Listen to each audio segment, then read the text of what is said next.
Hello my dear friends, welcome to my YouTube channel LIS expert. मैं अपने channel LIS expert पर आप सब लोग का बहुत बहुत स्वागत करती हूँ।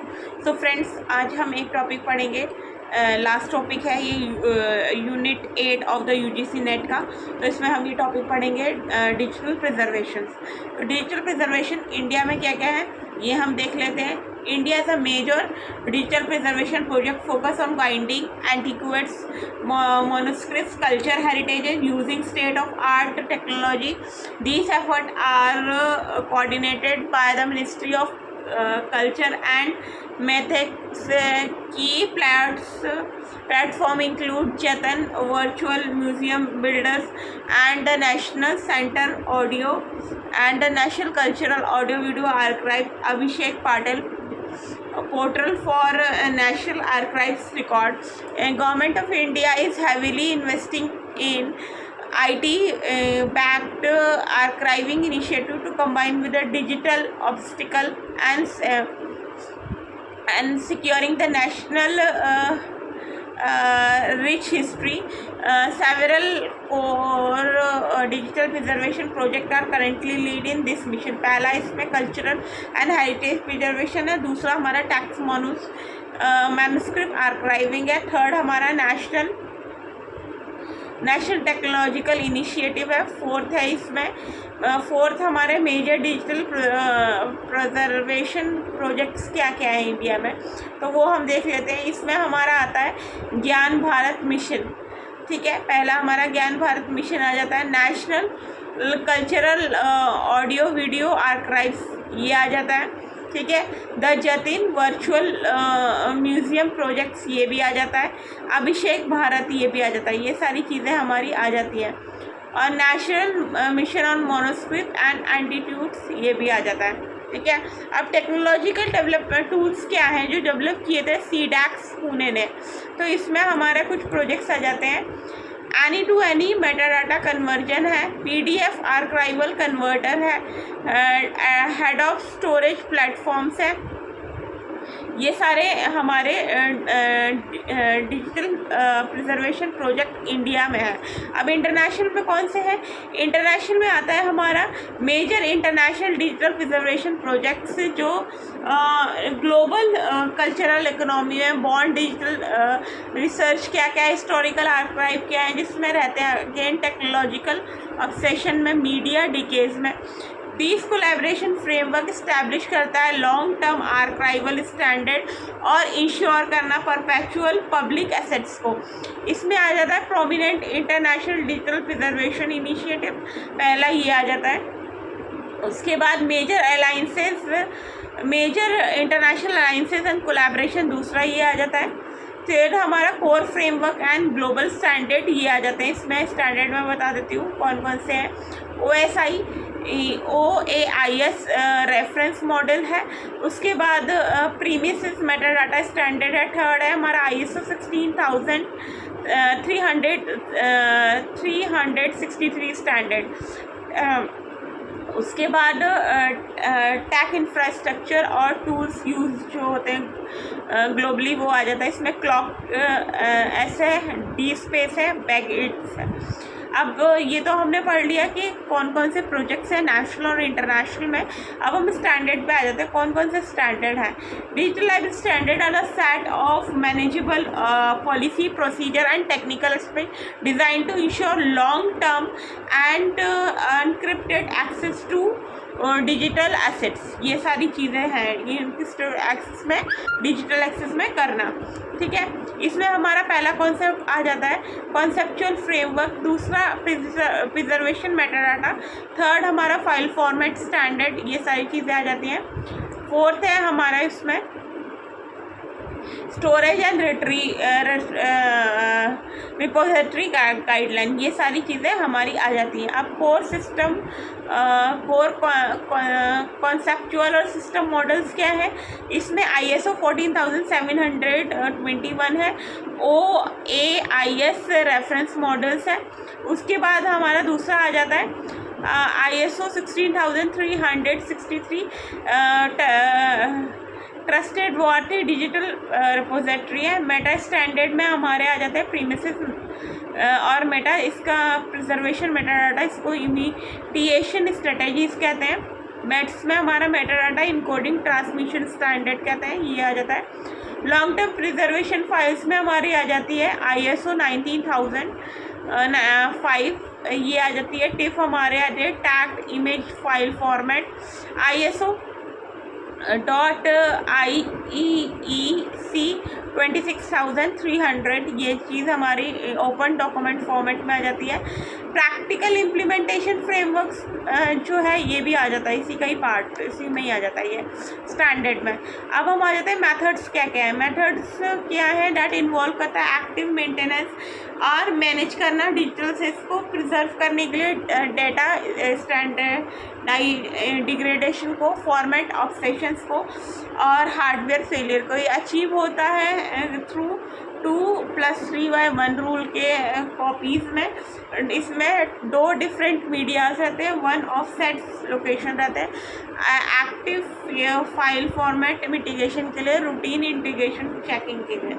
तो इसमें पहला हमारा आ जाता है, फर्स्ट पॉइंट हमारा स्टोरेज एंड रिडंडेंसी। सेकेंड है हमारा file format and mitigation. Third हमारा data mitigation integration and documentation. Fourth हमारा है एडवांस प्रिजर्वेशंस।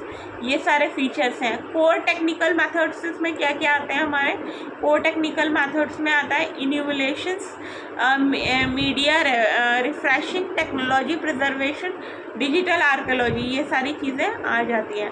उसके बाद असेंशियल सिक्योरिटी और इंटीग्रेटिव वर्क फ्लोज में क्या है हमारा, फैसिलिटी चेकिंग आ जाता है, रिडंडेंसी और डाइवर्सिटी आ जाती है, मेटा डाटा मैनेजमेंट आ जाता है, OAIS फ्रेमवर्क आ जाता है। ये सारी चीज़ें हमारी आ जाती हैं। टेक्नोलॉजी फॉर डिजिटल प्रिजर्वेशंस में हमारा क्या आता है, इसमें हमारा आ जाता है digital preservation encompasses strategic use to protect digital data from degradation और ऑब्सोलेंसेस। इसको वो टेक्निक डेवलप करना जो इसको ऑब्सोलेंसेस और डिग्रेडेशन से बचाती है। ठीक है, तो इसमें हमारे असेंशियल प्रिजर्वेशन टेक्निक्स हैं, वो मैं आपको बता दूँ। पहला रिफ्रेशिंग करना, दूसरा मिटिगेशन, थर्ड है हमारा इन्यूमुलेशन करना, फोर्थ हमारा इंकैप्चरिंग करना, तीसरा रिप्लिकेट और बैकअप करना। ठीक है, प्राइमरी ऑब्जेक्टिव क्या है डिजिटल प्रिजर्वेशन, इंश्योर करना लॉन्ग टर्म एक्सेस, यूजेबिलिटी और authenticity of digital access as hardware software continuously involution में। अब इसमें कोर टेक्निक्स क्या क्या है, हम कोर टेक्निक्स देख लेते हैं।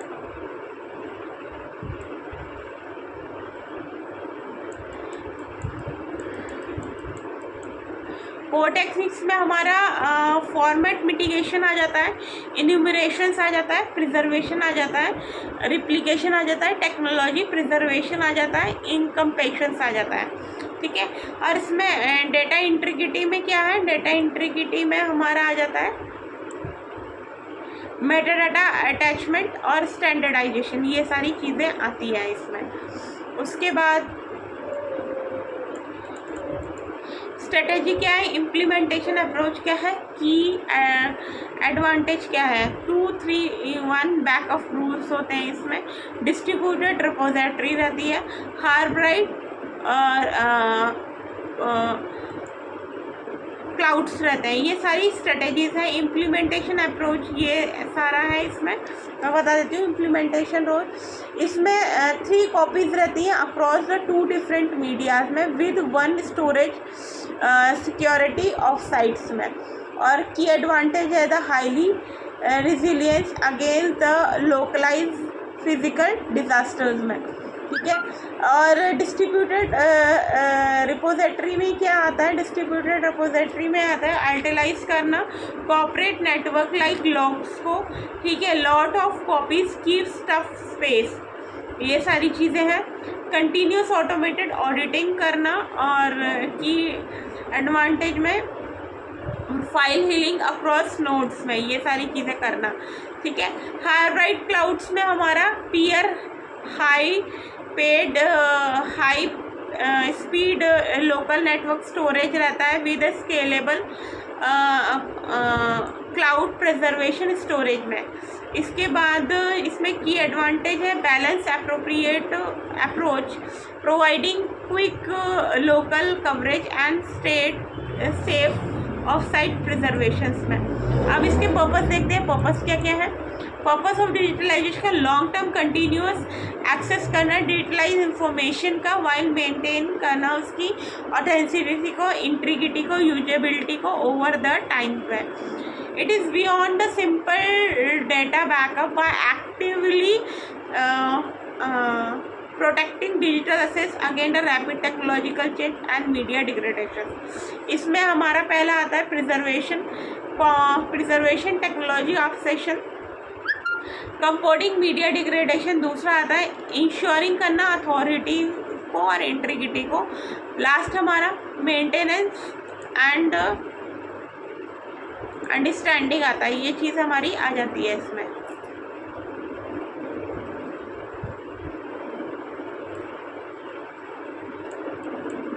अब मेन प्रिजर्वेशन स्ट्रेटेजीज क्या है। मेन प्रिजर्वेशन स्ट्रेटेजीज में आता है institute like national archive and digitals in India.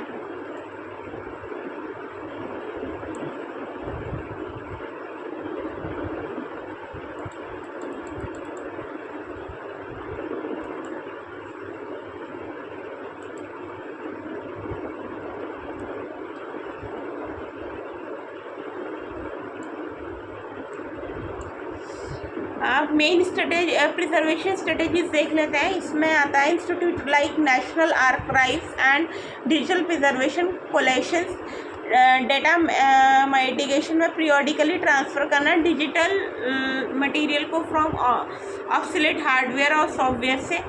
Emulation में आता है यूज़ करना मॉडर्न सॉफ्टवेयर टू मिमिगेट करना the behaviour of the obstacle hardware to operate करने के लिए सिस्टम को, so original files can run कर सकें as exactly as intended. Format digitalise standardisation में कन्वर्ट करना ड्राइव को जो आती हैं फाइल्स में to the highly stable wide compact open standard. इसमें पीडीएफ आता है और एटेक्स आता है प्रोलॉन्ग करने में उनके सर्वाइवल के लिए। तो ये सारी चीज़ें हमारी थी जो हमने इस वीडियो में कवर करी। ठीक है, तो अब हम चलते हैं डिजिटल लाइब्रेरी के नेक्स्ट पोर्शन पे। ठीक है, ये डेफिनेशन में आपको बता दूँ, digital preservation is the deal with the management of the digital information long period. वो किससे डील कर रही है? डिजिटल इंफॉर्मेशन के मैनेजमेंट से। Is a set of the process and activity that ensure continuous long term access to information all over the kind of record and the scientific and cultural heritage that exists in a digital form। इसमें ये काम कर रही है। ठीक है, उसके बाद इसमें सेकंड पॉइंट है हमारा नीड क्या है डिजिटल प्रिजर्वेशन की, तो ये हम देख लेते हैं। नीड इसमें है exploitation got in digital information available in libraries and it embraces natures. उसके बाद increase complexity of digital objects like in text, images, audio, video, guess formats को that increase dependency on software required to read and use them. इसके लिए rapid flourish technology standard formats क्या क्या हो रहे हैं, multiplexing of standard and formats इसको भी डेवलप करना, absence of rapidly accepted standard that will secure the access over times को, इसको भी देखना। नीड टू इश्योर करना यूजेबिलिटी को, ड्यूरेबिलिटी को, intellectual integration of the digital information, no rapid changes, कोई चेंजेस नहीं होना चाहिए। Obstacle of the storage media, limited time span of the storage media के लिए रहता है। अब उसके बाद प्रॉब्लम और चैलेंजेस क्या क्या होते हैं डिजिटल प्रिजर्वेशन में, ये भी हम देख लेते हैं। अभी चैलेंजेस आते हैं मेंटेन करने में, डिजिटल चैलेंजेस हम हमें आते हैं मेंटेन करने में, एक्सेस टू डिजिटल रिसोर्सेज में। ये रिलेटेड होते हैं nodal difference between the digital and the paper based material में। The initial problem with the digital preservation is the contest की रहती है। Digital content are complex and dynamic, it require special software up to date technology to access the content frequently and the economic challenges to the digital preservation are also numerous. Preservation program requires significant upgradation investment to create, along with the ongoing cost for the data integrity, data management, data storage and staffing. Graphic 1998 grouped the problem and challenges of digital preservation to three categories. Longevity of the physical storage media, ये बहुत ही important है. Technology related issue include technological obsessions, hardware software dependence and multitude of formats and intellectual preservation issue including integrity and authenticity of the information. ये सारी चीज़ें आ जाती हैं. उसके बाद पहला इसमें हमारा आता है, अगर हम प्रॉब्लम के लिए dynamic nature of the digital contents, पहला ये है इसमें.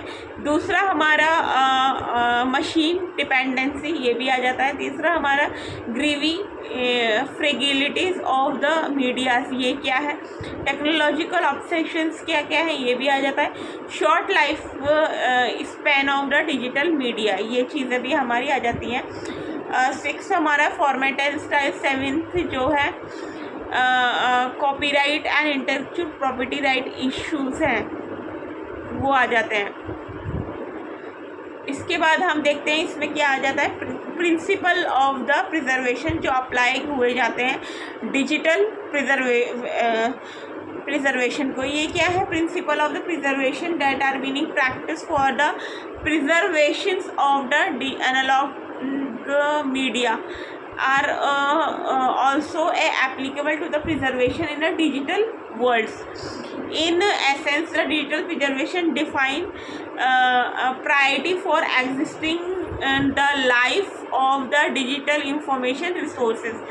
अब कॉन्वे 1996 डिफाइन करता है 5 प्रिंसिपल को. लॉन्गिटिविटी को, चॉइस को, क्वालिटी को, इंटीग्रिटी को, एक्सेसिबिलिटी, जो प्रैक्टिस होनी चाहिए for the preservation of analogy media can be extend होनी चाहिए टू द डिजिटल प्रिजर्वेशन पर. इसमें हमारे पास कुछ गाइडलाइन प्रिंसिपल्स हैं जो डिजिटल प्रिजर्वेशन के लिए हम देख रहे हैं. पहला मैंने आपको इसमें लॉन्गिटिविटी बताया. दूसरा हमारा एक्सेसिबिलिटी है. थर्ड जो है हमारा इसमें सिलेक्शन है. फोर्थ है हमारा क्वालिटी. फोर्थ क्वालिटी है हमारा. फिफ्थ इंटीग्रिटी एंड ऑथेंटिसिटी है. 6th हमारा डिस्कवरी है. 7th यूजेबिलिटी है. 8 हमारा सस्टेनेबिलिटी है. और 6 हमारा फैक्टर ऑफ डिजिटलाइजेशन है. अब देख लेते हैं फैक्टर ऑफ डिजिटलाइजेशन में क्या क्या आता है हमारा. जो involve the long term digital preservation में फैक्टर जो इन्वॉल्व होता है, पहला हमारा कल्चरल फैक्टर होता है, ठीक है. दूसरा हमारा टेक्नोलॉजिकल फैक्टर. तीसरा लीगल फैक्टर्स है. उसके बाद 4th हमारा मेथोडोलॉजिकल फैक्टर्स है. 5th हमारा इकोनॉमिक फैक्टर. और 6th हमारा सोशल फैक्टर्स हैं, ठीक है. तो ये सारी चीज़ हमारी रहती है. डिजिटल प्रिजर्वेशन स्ट्रेटजीज़ क्या है. गोल रहता है of the digital preservation strategy का अचीव करना consistency in the mind of the digital records में, ठीक है. The purpose is to ensure that the access to the digital archive can be managed indefinitely and the preserved digital objective should be identified in all essential respect of the original digital object. अब ये क्या कह रहा है कि इसमें भी preservation strategies हैं जो वर्क करती हैं डिजिटल ऑब्जेक्ट्स को माइंड में रखकर काम करती हैं इसके साथ, ठीक है. तो इसमें क्या है स्ट्रेटजीज़ हम पढ़ लेते हैं. पहला शॉर्ट टर्म स्ट्रेटजी उसमें आ जाती है बिट स्ट्रीम कॉपिंग. और सेकंड आता है रिफ्रेशिंग. थर्ड हमारा रिप्लिकेशंस. फोर्थ हमारा टेक्नोलॉजी प्रिजर्वेशन और कंप्यूटर म्यूज़ियम्स. और अब हम अपने सेकंड में चलते हैं. मीडियम और लॉन्ग टर्म स्ट्रेटजीज़ क्या है. मिटिगेशन पहला इसमें. कैनोक्लाइजेशन मतलब होता है canonical form of the class of the digital object. ठीक है फ्रेंड्स। उसके बाद थर्ड हमारा इन्यूमुलेशन है, और यहाँ तक ये हमारा सेकेंड फिनिश हो गया। अब हम आ जाते हैं हमारा इन्वेस्टमेंट स्ट्रेटेजीज क्या क्या है वो देख लेते हैं। ठीक है, इन्वेस्टमेंट स्टडीज से में हमारा पहला आता है restriction range of format and standard. ठीक है, उसके बाद रिलीवेंसेज ऑन स्टैंडर्ड, ये सेकंड पॉइंट है। थर्ड पॉइंट हमारा है इसमें डेटा एक्सट्रैक्शन एंड स्ट्रक्चरिंग। उसके बाद 4 पॉइंट इनकैप्सुलेशन। इनकैप्सुलेशन मतलब होता है रिटेनिंग करना डिजिटल फॉर्मेट को इन ओरिजिनल फॉर्म और एज अ बीट स्ट्रीम में, इसको हम कहते हैं इनकैप्सुलेशन।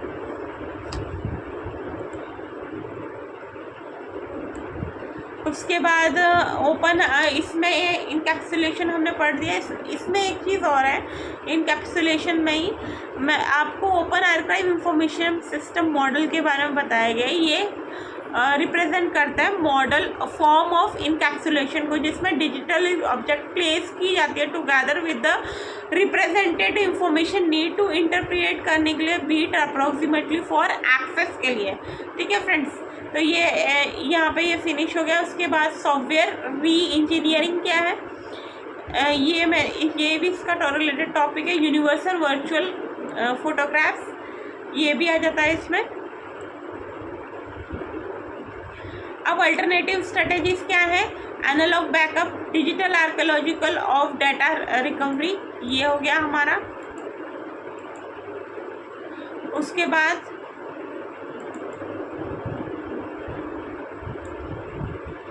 कॉम्बिनेशंस,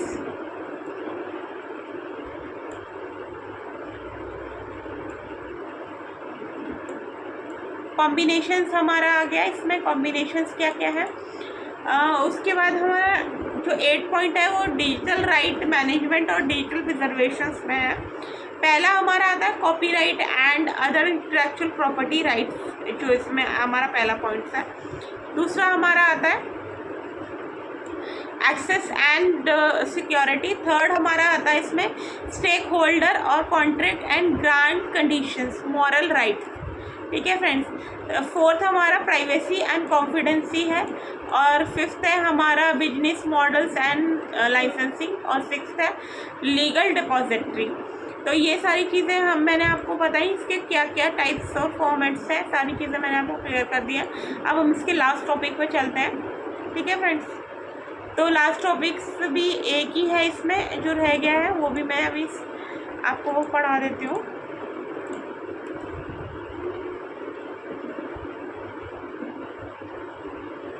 फ्रेंड्स, आपको समझ में आ रहा है ना, ये सारा टॉपिक क्लियर हो रहा है, आपके माइंड में क्लियरली जाना चाहिए टॉपिक्स।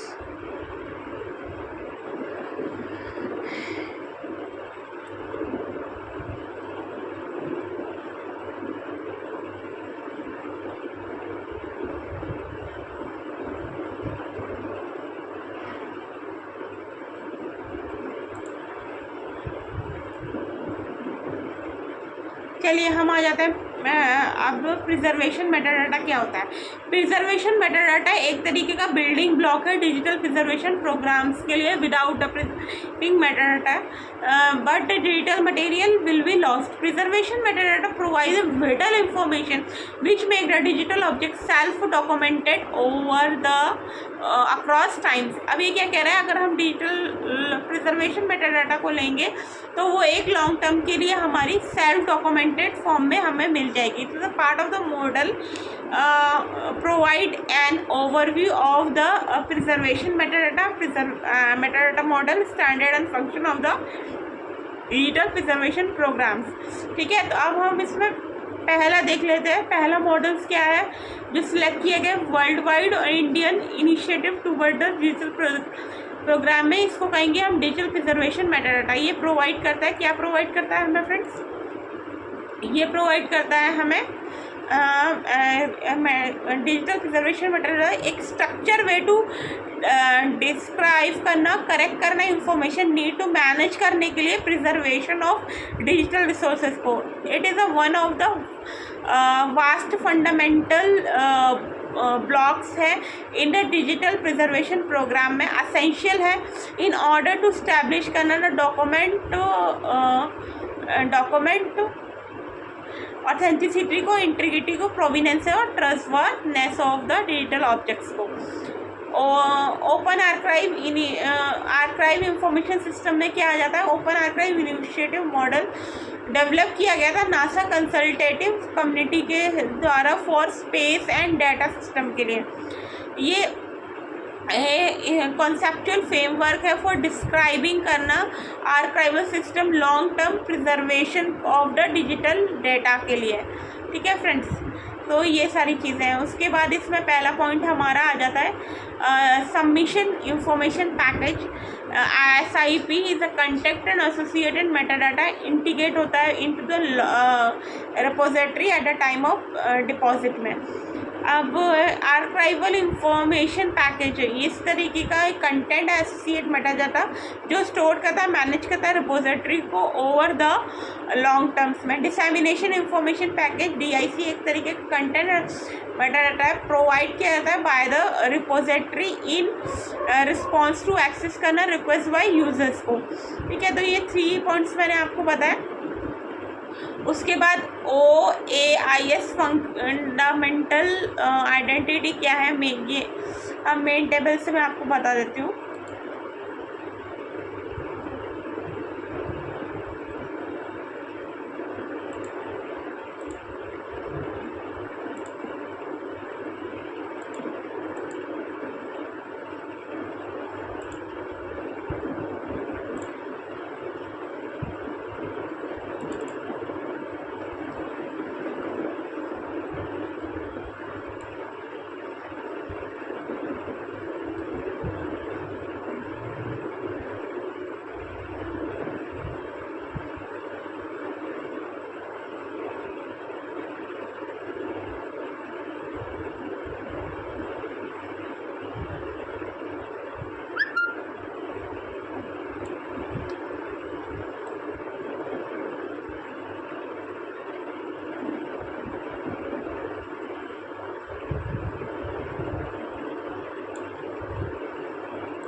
फ्रेंड्स, अभी हम टॉपिक पर चल रहे हैं। ठीक है,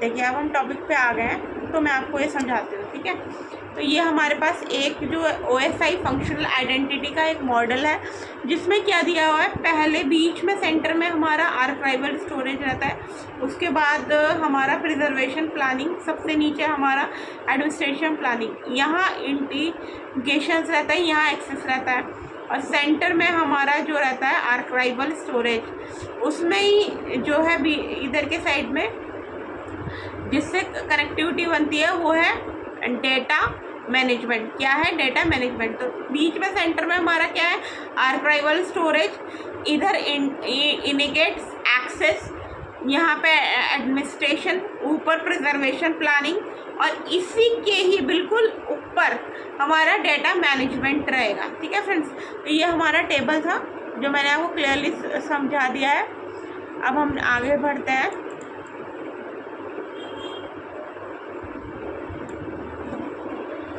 अभी देखते हैं, आगे देखते हैं। Metadata OSI models play an important essential role in preserving digital content and supporting its use over long time. किसमें सपोर्ट करता है, लॉन्ग टाइम में भी ये सपोर्ट करता है। ठीक है फ्रेंड्स, प्रिजर्वेशन मेटाडाटा के लिए, ठीक है, ये सपोर्ट करता है। प्रिजर्वेशन डिस्क्रिप्शन इंफॉर्मेशन, इसमें क्या आ जाता है हमारा 4 टाइप्स ऑफ मेटाडाटा एलिमेंट आ जाता है। पहला आ जाता है reference information, provenances information, context information और फोर्थ हमारा फिक्सिटी इंफॉर्मेशन, ये आ जाता है। अब हम देखते हैं preservation and description of information. Preservation information facilitate करता है proper rendering, understanding and interpretation करना डिजिटल ऑब्जेक्ट कंटेंट्स को। ठीक है फ्रेंड्स, इसमें पहला पॉइंट ये है। और दूसरा पॉइंट है premises, preservation metadata implementation strategy. 2003 में अगर देखें तो OCLC RLG स्टैब्लिश करते हैं प्रिजर्वेशन मेटाडाटा इम्प्लीमेंटेशन स्ट्रेटेजीज। ठीक है फ्रेंड्स, एक तरीके का इंटरनेशनल वर्किंग ग्रुप है। ठीक है, तो ये इसमें बताया गया है। प्रीमिसेस क्या हमें डिफाइन करता है, एक core set of implementation broadly acceptable preservation data element जो सपोर्ट किया जाता है बाय द डेटा डिक्शनरी के द्वारा। दूसरे में आइडेंटिफाई करना, इवेलुएट करना अल्टरनेटिव ट्रेंड फॉर इनकोडिंग के लिए, स्टोर करने के लिए, मैनेज करने के लिए, एक्सचेंज करने के लिए प्रिजर्वेशन मेटाडाटा इन ए डिजिटल आर्काइव सिस्टम्स में। ये 2 पॉइंट्स हैं जो मैंने आपको बताए प्रीमिसेस सॉर्ट से रिलेटेड। ठीक है, उसके बाद इसमें आता है second point,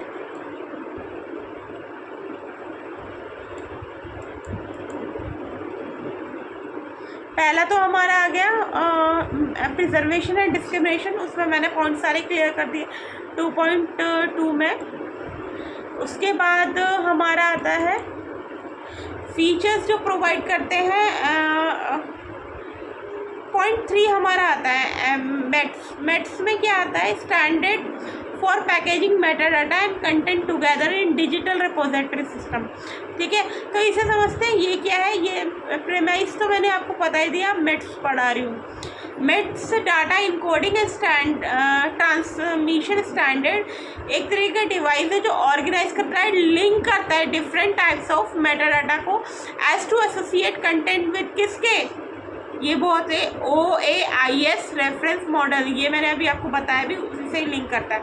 metadata METS is an XML schema design specifically to overall framework within which the metadata associate with a digital object can be stored. ये क्या है, स्टोर्ड हो सके।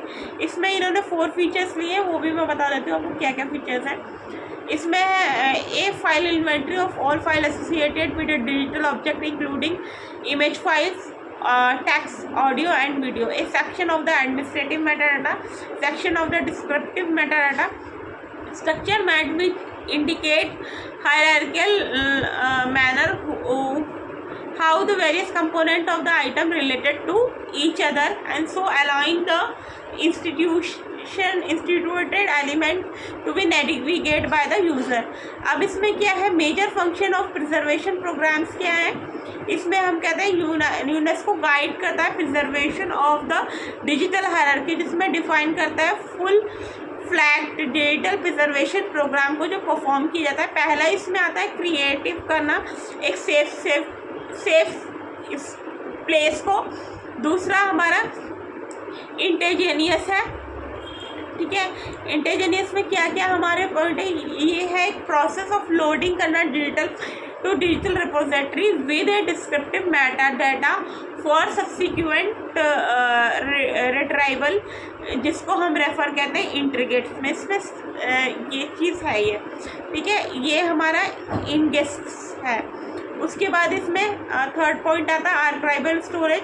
Digital preservation programme should provide archival storage that maintains, protect and verify the integrity of the stored digital object and associate metadata where the storage as a single data stream and separate but linked data streams, link करना data streams को।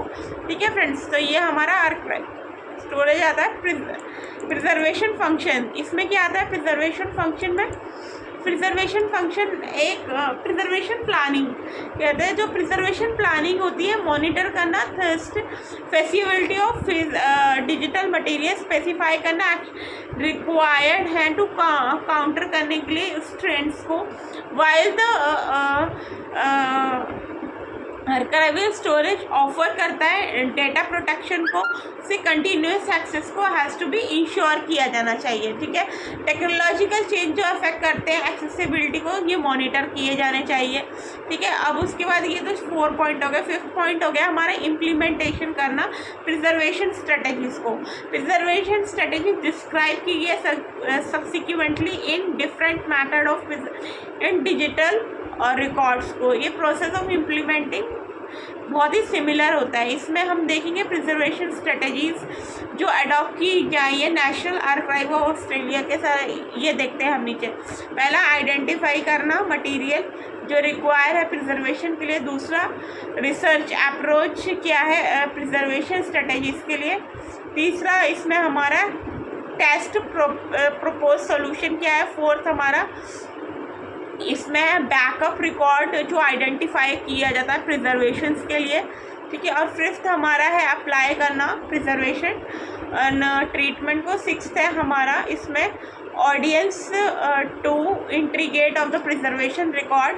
7th हमारा destroy source record where appropriate, establish करना monitoring.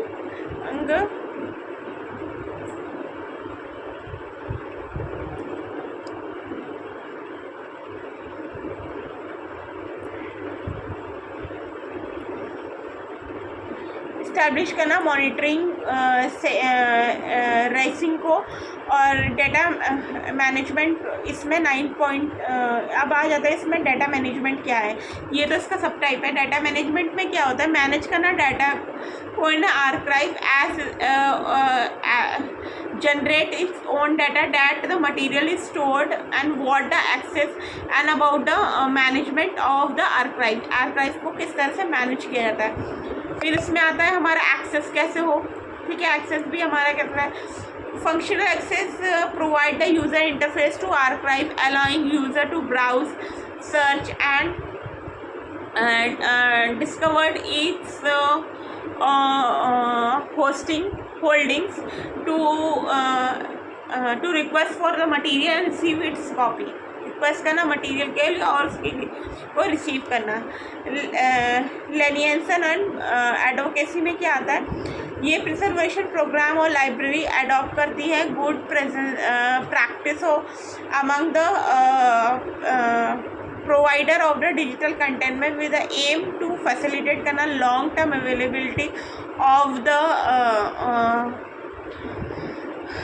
Availability of the material, जिसके लिए programme responsible है। ठीक है, अब मैनेजमेंट में क्या देखते हैं, मैनेजमेंट एडमिनिस्ट्रेशन एंड सपोर्ट्स क्या है। मैनेजमेंट प्रिजर्वेशन में ये मैनेज करता है प्रोफेशनली। ये इंक्लूड करता है development of the policy framework, standard cover करना सारे एरिया ऑफ ऑपरेशन को, ongoing supply appropriate resources and infrastructure, include करता है सुटेबल टेक्निकल सिस्टम्स को। और in part of the management process जिसमें हम मॉनिटरिंग और रिपोर्टिंग करते हैं प्रोग्राम ऑपरेशंस की। इसके बाद आ जाता है, ये तो हमारा लास्ट पॉइंट हो गया। हम 4th पे जाते हैं, storage management for digital preservation. इसमें क्या है, इसमें हम देखते हैं it's one of the crucial traces to digital preservation is the short lifespan of the storage media, optical hardware and slow reader to the old media. Selection and installation of software are the crucial while building the digital preservation programs. The basic intent of the digital preservation extends much beyond the storage media. Devices used for reading storage media rapidly become obsolete. Vary format like changing version of the digital document image introduce additional application. The storage operation in a digital archive primarily addressed to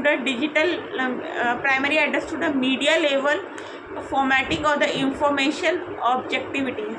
ठीक है, तो ये सारी चीज़ें बता रहा है कि सिर्फ चीज़ों को लेकर चलने से नहीं होगा, हमें स्टोरेज को मैनेज भी करना होगा हमारे डिजिटल प्रिजर्वेशंस के लिए।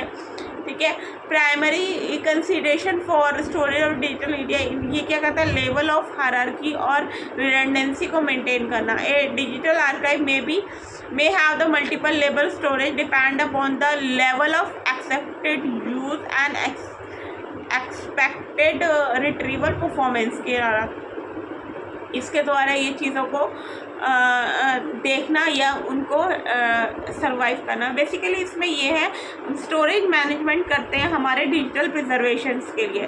ठीक है, तो ये सारी चीज़ें आती हैं। उसके बाद इसमें कुछ इम्पॉर्टेंट पॉइंट्स है स्टोरेज के, वो मैं आपको बता देती हूँ। इम्पॉर्टेंट पॉइंट्स में पहला हमारा आता है इंक्रीज़ करना scalability. Storage media scalable depend होते हैं requirement of the digital archives के लिए। Availability of storage devices to multiple server. The storage system ये शेयरेबल डिवाइसेस है जो एक्सेस किया जाता है फ्रॉम द मल्टीपल सर्वर से।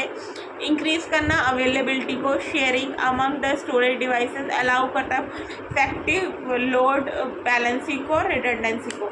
इसमें आ जाता है इंटरनेशनल इंटेलिजेंट स्टोरेज नेटवर्क और नेटवर्क अट्रैक्टर स्टोरेज जो अवेलेबल हैं, जिसमें physical storage devices are intelligently store control करते हैं और अवेलेबल करते हैं नंबर ऑफ सर्वर्स को।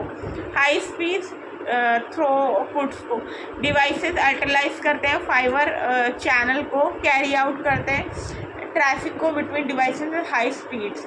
ठीक है, इसके बाद इसमें आ जाता है माइक्रोफिल्म और डिजिटल प्रिजर्वेशन। ठीक है फ्रेंड्स, इसमें देखते हैं microfilm hybrid solution. Microfilm is a tired and tested technology for preservation of the document with the long prone longevity. The life expectancy of the microfilm is the 500 year range. 1992 microfilm expert Dan Wills draw upon the development interference technology in the mass damage storage to retrieve mass digital storage to suggest possibility of the microfilm and digital images could be combined to meet the need of both the archive storage and digital access. ठीक है friends, तो ये इसमें कुछ point है। The proposed hybrid solution suggest microfilming of document first step, then digitalize from the film. It is argued that a computer file to match the resolution of high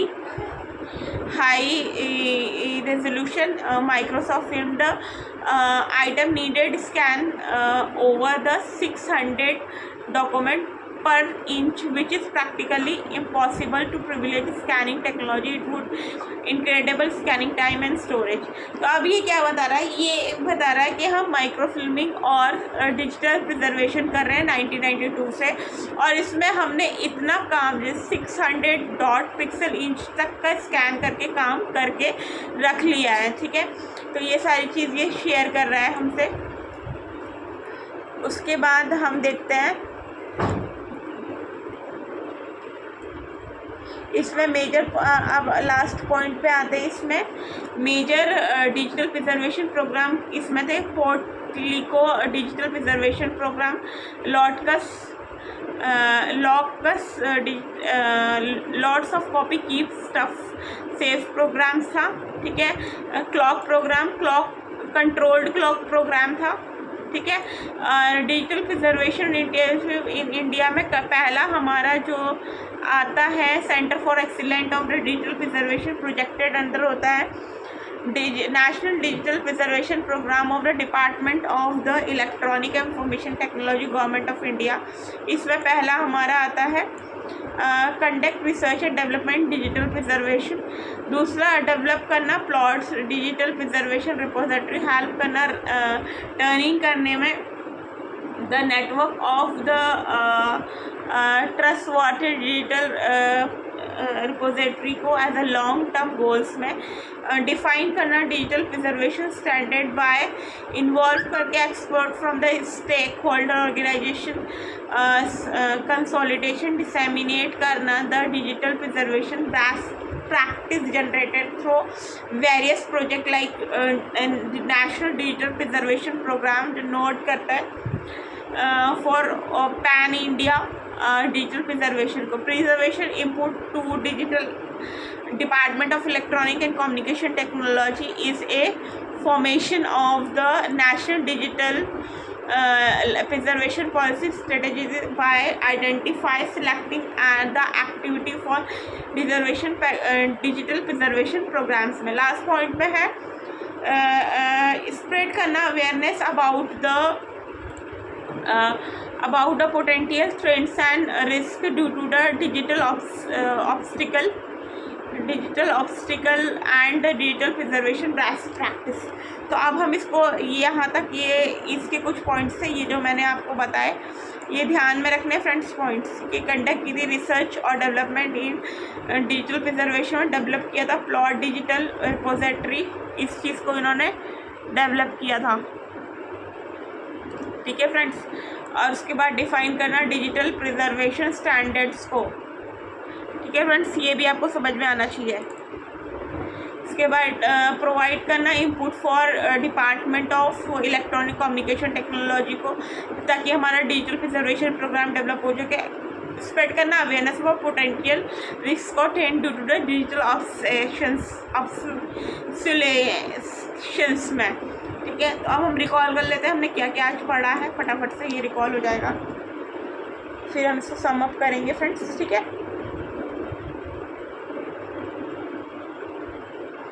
तो हमने पहले डिजिटल इसमें definition पढ़ी है, उसके बाद need of digital preservation हमने पढ़ा, उसके बाद प्रॉब्लम चैलेंजेस क्या क्या है डिजिटल प्रिजर्वेशन में, डायनामिक्स क्या है, नेचर ऑफ डिजिटल कंटेंट के मैचिंग मशीन डिपेंडेंसी क्या है, फ्रेग्रेंसी ऑफ द मीडियाज क्या है, टेक्नोलॉजिकल ऑब्सेशंस ये भी मैंने आपको पढ़ाया, फॉर्मेट एंड स्टाइल क्या है, short span of digital medias क्या है, फॉर्मेट स्टाइल क्या है, कॉपीराइट इंटेलेक्चुअल प्रॉपर्टीज़, ये सारी चीज़ें पढ़ाई हैं। अब इसके बाद आ जाते हैं प्रिंसिपल ऑफ प्रिजर्वेशन जो अप्लाई होता है डिजिटल सर्विस पे, जिसमें हमारा लॉन्गिटिविटी था, दूसरा हमारा एक्सेसिबिलिटी था, थर्ड हमारा था सिलेक्शन, और फोर्थ पॉइंट आता क्वालिटी, और इसमें फिफ्थ था integrity and authenticity, six discovery, seven usability, 8 sustainability, और इसमें 6 फैक्टर टू डिजिटल प्रिजर्वेशन में था हमारा कल्चरल फैक्टर था, टेक्नोलॉजिकल फैक्टर्स था, लीगल फैक्टर्स था, मेट्रोलॉजिकल फैक्टर्स था, इकोनॉमिकल फैक्टर्स था। ठीक है, तो और सोशल फैक्टर था। ये सारी चीज़ें डिजिटल प्रिजर्वेशन स्ट्रेटजी में हमारा था। शॉर्ट टर्म में बीट, जिसमें बीट स्ट्रीम कॉपी ही था, उसके बाद रिफ्रेशिंग, रिप्लिकेशंस, इसमें टेक्नोलॉजिकल प्रिजर्वेशंस और कंप्यूटर म्यूजियम्स था। मिडल लॉन्ग टर्म स्ट्रेटजीज में मिटिगेशन था, कैलिलाइजेशन था, इमुलेशन था, थर्ड ये था। अब इसमें देखिए इन्वेस्टमेंट स्ट्रेटजीज में क्या क्या आता है हमारा, इन्वेस्टमेंट स्ट्रेटजीज में distinguishing range of format and standard ये होता है, रिलायंस ऑफ द स्टैंडर्ड, ये data extracting and structuring and encapsulations ये आता है। ठीक है, ये सारी चीज़ आता है। सॉफ्टवेयर इंजीनियरिंग इसमें आ जाता है। थर्ड हमारा यूनिवर्सल वर्चुअल कंप्यूटर आ जाता है। अल्टरनेटिव स्टैंडर्ड में क्या आता है, एनालॉगस बैकअप हमारा, उसके बाद डिजिटल आर्कोलॉजीज ये हो गया इसमें। अब डिजिटल राइट्स मैनेजमेंट और डिजिटल प्रिजर्वेशन में क्या है हमारा, फर्स्ट कॉपीराइट है, इंटेलेक्चुअल प्रॉपर्टी राइट्स है, और एक्सेस और सिक्योरिटी सेकंड है हमारा। थर्ड हमारा stake holder contract and grant moral rights है। फोर्थ प्रिजर्वेशन एंड कॉन्फिडेंशियलिटी है। बिजनेस मॉडल एंड लाइसेंसिंग है। सिक्स हमारा लीगल डिपॉजिट है। ये सारे पॉइंट्स हमने पढ़े हैं। अभी इसमें डिजिटल प्रिजर्वेशन में एक पार्ट हमने और पढ़ा जिसमें वो इंट्रोडक्शन पार्ट ही था, लेकिन डिजिटल प्रिजर्वेशन प्रोग्राम्स के बारे में बताया गया, जिसमें हमारा डिजिटल प्रिजर्वेशन मेटाडाटा था और उसके अंदर हमारा आता है OAIS। ये बहुत ही इंपॉर्टेंट टर्म है, इसका ओपन आर्काइवल इंफॉर्मेशन सिस्टम्स कहते हैं। ठीक है फ्रेंड्स, ये हमने पढ़ा था इसके बारे में। प्रिजर्वेशन एंड डिस्क्रिप्शन और इंफॉर्मेशन क्या है, उसके अंदर references information, pronounce information, context information, fixity information, ये सारी चीज़ हमने पढ़ी। रिप्रेजेंटेशन एंड डिस्क्रिप्टिव इंफॉर्मेशन क्या है, ये पढ़ा हमने। ठीक है, उसके बाद हमने प्रीमिसेस के बारे में पढ़ा, प्रीमिसेस स्टेटस क्या होता है वो भी मैंने बताया आपको। उसके बाद मेटर्स क्या है, मेटर्स हमारा है, इसके फुल फॉर्म में एक बार बता देती हूँ, metadata encoding and transmission standard, ये भी हमने पढ़ा आगे। इसके बाद मेजर फंक्शन क्या है preservative program, creation of the safety, integrates, ये मैंने आपको बताया था, इंटीग्रेट्स है इसमें, आर्काइवल स्टोरेज, प्रिजर्वेशन प्लानिंग क्या है, इम्प्लीमेंटेशन प्रिजर्वेशन स्ट्रेटजीज क्या है। और इसी के अंदर हमने इम्प्लीमेंटेशन स्ट्रेटजीज़ में हमने पढ़ा कि आइडेंटिफाई करना material requirement for preservation, appropriate preservation strategies को, रिसर्च अप्रोप्रिएट स्ट्रेटजीज़ को रिक्वायरमेंट क्या क्या है, टेस्ट प्रपोज सोल्यूशन क्या क्या है, backup record identified for preservation, ये क्या क्या है, अप्लाई करना फॉर द प्रिजर्वेशन ट्रीटमेंट, ये क्या क्या है, ऑडिट करना the integrity of the preservation record को, डिस्ट्रॉय करना source record when ever required, जब भी रिक्वायरमेंट इस्टेब्लिश करना, मॉनिटरिंग रिगिलियंस को। इसमें हमने जो है एक पॉइंट और पढ़ा, डेटा मैनेजमेंट, एक्सेस क्या है, लाइसेंस और एडवोकेसी क्या है, मैनेजमेंट एडमिनिस्ट्रेशन सपोर्ट फंक्शंस क्या है, स्टोरेज मैनेजमेंट फॉर डिजिटल प्रिजर्वेशंस क्या है, ये हमने पढ़ा। ठीक है फ्रेंड्स, उसके बाद इसके अंदर भी हमें ये पढ़ा माइक्रो फिल्मिंग एंड डिजिटल प्रिजर्वेशंस क्या क्या होते हैं। अब इसमें मेजर डिजिटल प्रिजर्वेशन प्रोग्राम देख रहे हैं, इसमें कहते हैं पोर्टिको डिजिटल प्रिजर्वेशन सर्विस पहला आता है, the locks lot of copy keep stuff safe program दूसरा, उसके बाद कंट्रोल लॉक्स प्रोग्राम थर्ड, ये आ जाता है। इसमें डिजिटल प्रिजर्वेशन ऑफ इंडिया में मैंने आपको बताया, इसमें क्या करते हैं, कंडक्ट करते हैं रिसर्च को, डेवलपमेंट्स इन डिजिटल प्रिजर्वेशन में डेवलप करते हैं, प्लॉट डिजिटल प्रिजर्वेशन रिपोजिटरी में डिफाइन करना digital preservation standard by involve करना एक्सपर्ट को फ्रॉम स्टेक होल्डर ऑर्गेनाइजेशन में, प्रोवाइड करना input in department of electronic and information technology में, और स्प्रेड करना अवेयरनेस। तो ये हमारा था डिजिटल प्रिजर्वेशन। होप सो आपको ये टॉपिक पूरा फिनिश हो चुका है। इसके साथ साथ हमारा ये पूरा यूनिट 8 लाइब्रेरी ऑटोमेशन भी फिनिश हो चुका है। तो होप सो आपको मेरा ये डिजिटल प्रिजर्वेशन टॉपिक पसंद आया हो। अगर मेरा वीडियो पसंद आया प्लीज़ मेरे चैनल को लाइक करना ना भूलें, बेल आइकन पर क्लिक करना ना भूलें, और सब्सक्राइब करना तो बिल्कुल भी ना भूलें। Thank you so much friends and have a great day.